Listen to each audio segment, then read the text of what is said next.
Dear children, today we shall learn how to write a notice and an email. A notice is written to inform the people within a community, be it school, be it neighborhood, about a certain event.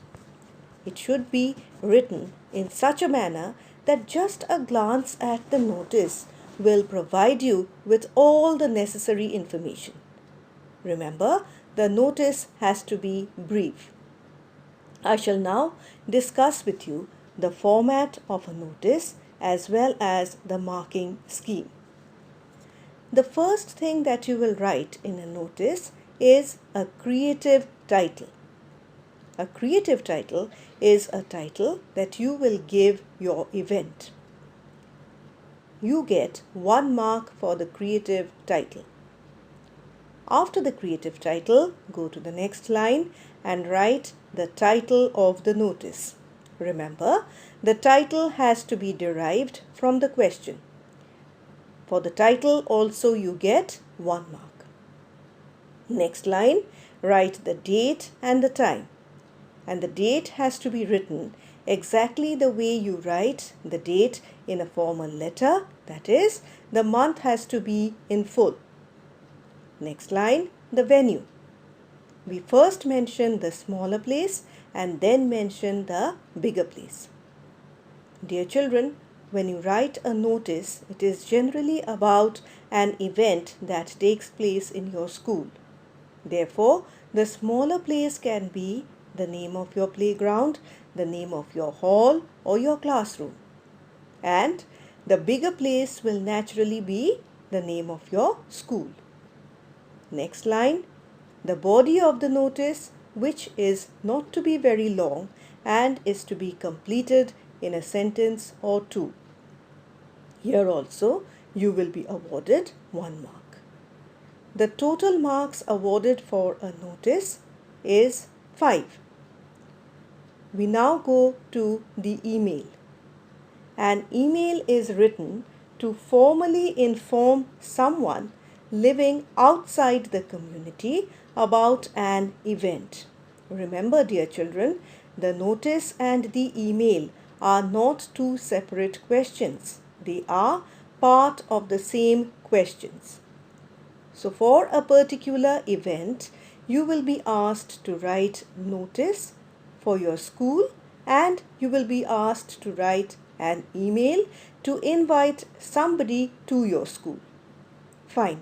Like a formal letter, an email should also have an official tone and a solemn approach. Let me now come to the marking scheme and the format of the email. Now, the format of the email, the first thing that you will write is the email ID of the receiver. I hope by now all of you know how to write an email ID. Here you get half a mark.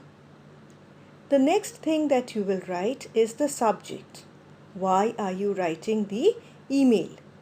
And here you get half a mark. The next thing that you will write in the next line is salutation, dear sir, dear madam. Best is if you keep a gap of a line between the subject and the salutation.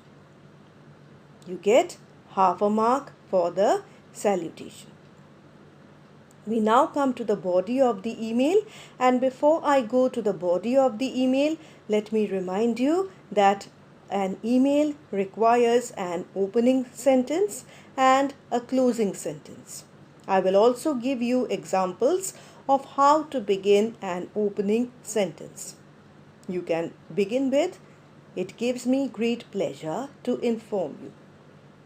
Or you can write, "On behalf of the school, I take this opportunity to invite you."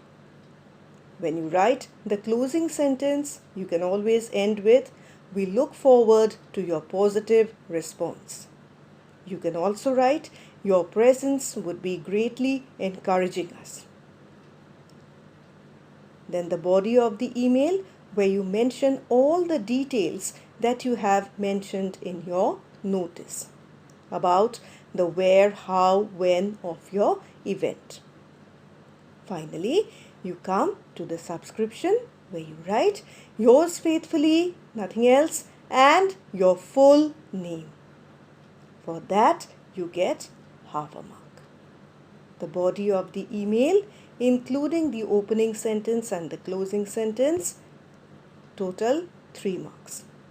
And the total marks allotted for an email is 5.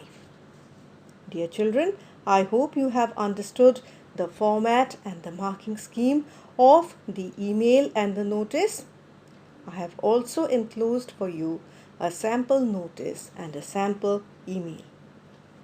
I hope this helps you. Thank you.